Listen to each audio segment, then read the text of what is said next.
The decision by Bloomberg to invite Meghan Markle as a guest was rooted in high expectations. Her name carried weight, global recognition, ties to royalty, and a polished public persona that seemed like a perfect fit for a platform aiming to blend intellectual rigor with a touch of glamour. They likely envisioned a captivating conversation, one that would draw in their business-savvy audience with insightful commentary and perhaps lend their brand a fresh, dynamic appeal. However, what unfolded was far from the triumph they anticipated. According to those close to the production, the moment Meghan arrived at the studio, it became evident that a significant misjudgment had been made. The energy was lackluster from the start. She entered with her signature, poise, flawless posture, an elegant outfit, and a practiced smile, but as soon as she began speaking, the segment unraveled. Her words lacked depth, offering little more than vague buzzwords and carefully curated, PR-friendly platitudes. For a network known for its sharp, substantive content, this was a letdown of monumental proportions. Bloomberg's audience, accustomed to incisive discussions with industry leaders, heads of state, and intellectual heavyweights, expected a guest who could hold her own in such company. Instead, they were met with a performance that felt more like a rehearsed promotional appearance than a meaningful exchange. The disappointment was palpable, not just among viewers, but within the production team itself. One staff member described the segment as a drag on the show's quality, a candid assessment born not of malice but of professional frustration. The hope had been for a guest who could elevate the episode, bringing fresh perspectives or bold ideas. What they got was a forgettable, awkward display that failed to resonate.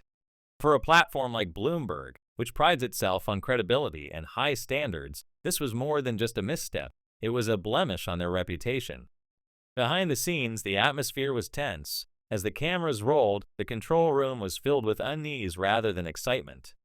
Instead of the usual nods of approval or quiet admiration, there were raised eyebrows and subtle shakes of the head. Insiders described the entire experience as a misfire, with Meghan failing to bring the spark or charisma they had anticipated.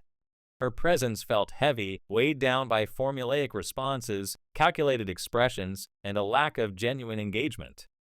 There was no authenticity or rawness, just a polished routine that seemed increasingly out of place in a setting built on substance. The contrast with Bloomberg's typical guests was stark.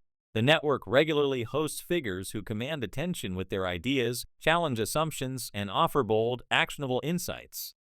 Meghan, however, leaned on familiar talking points, circling themes of being misunderstood or vaguely hinting at personal struggles without offering anything new or compelling. The public reaction was equally telling. Social media platforms buzzed with confusion and indifference, with viewers questioning why she had been invited in the first place. One user likened her performance to that of a beauty pageant contestant delivering rehearsed, superficial answers to complex questions. Another described it as robotic, lacking the warmth or depth needed to connect with an audience. For Bloomberg, a platform that thrives on engagement and impact, the lack of viewer enthusiasm was a significant blow. The anticipated spike in ratings never materialized, and the data painted a grim picture. The segment failed to generate the buzz or advertising momentum the network had banked on. In a media landscape driven by metrics, this flat performance was a clear failure, underscoring the gap between Meghan's star power and her ability to deliver meaningful content. What made the situation particularly jarring was how out of sync Meghan seemed with Bloomberg's ethos. This is a network built on data, analysis, and credibility, where guests are expected to contribute something of value, whether it's a fresh perspective, a sharp critique, or a deep dive into complex issues. Meghan's appearance, however, felt like a vanity project, more focused on burnishing her personal brand than engaging with the topics at hand. Her responses were safe, predictable, and devoid of the intellectual heft Bloomberg's audience craves. Internally, this sparked a reckoning among producers, who began questioning the decision to book her in the first place. Some admitted that concerns had been raised early on, but the allure of her name and global profile had overridden those doubts. The assumption was that her star power alone would carry the segment. In hindsight, that gamble proved costly, as her lack of substance left the network exposed. The fallout extended beyond the studio. Viewers, critics, and even rival outlets took note, with many framing the episode as a cautionary tale. Social media amplified the criticism, with memes and posts mocking Meghan's detached, overly polished delivery. The collective sentiment wasn't anger but boredom, a far worse indictment in the fast-paced world of media. Bloomberg's silence in the aftermath spoke volumes. There was no attempt to defend the segment or spin it as a success, no press release to salvage the narrative. Instead, insiders began sharing details, confirming what viewers had already sensed. The network viewed the booking as a mistake. This wasn't just a one-off miscalculation, but a moment that highlighted a broader issue with Meghan's public persona. Her brand, once a beacon of promise, is increasingly seen as a liability, delivering diminishing returns with each high-profile appearance. This wasn't an isolated incident. The Bloomberg debacle fits into a larger pattern of underwhelming performances across various platforms. From Spotify to Netflix to high-profile interviews with figures like Oprah, the cycle is strikingly consistent. Big hype, a glossy rollout, and then a gradual unraveling as audiences grow disillusioned. Her Spotify deal, for instance, ended in mutual frustration, with executives later criticizing her lack of creativity and audiences tuning out. Netflix, too, has seen mixed results, with projects failing to live up to their initial buzz. Each time, the promise of Meghan's name draws attention, but the delivery falls short, leaving platforms and viewers feeling shortchanged. Bloomberg's experience was simply the latest chapter in this ongoing narrative, one that raises questions about her ability to sustain relevance in spaces that demand more than just a recognizable name. The financial implications were particularly stinging for Bloomberg. High-profile bookings like this are strategic investments designed to boost viewership, engagement, and ad revenue. Meghan's segment, however, failed to deliver on any of these fronts.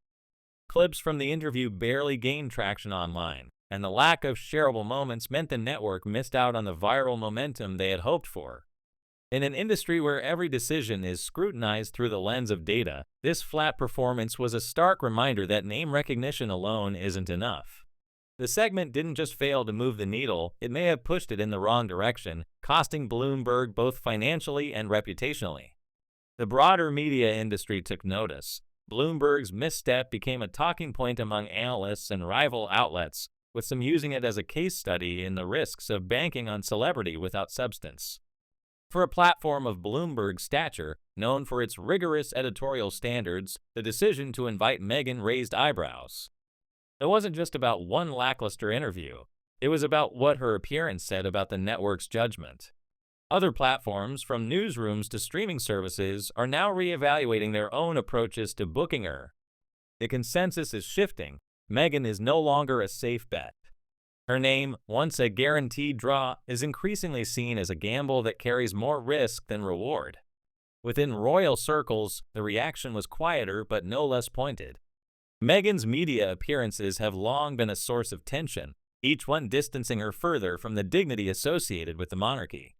Rather than using these platforms to contribute to meaningful discussions or public service, she often turns them into stages for personal narratives.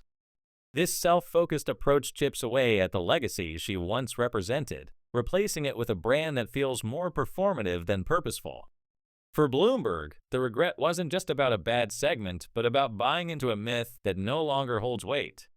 Meghan's star power, once undeniable, is fading, and what remains is a carefully curated image that struggles to deliver.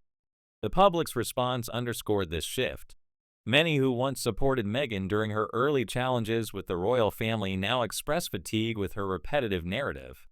The themes of being misunderstood or unfairly judged, delivered with polished detachment, have grown stale.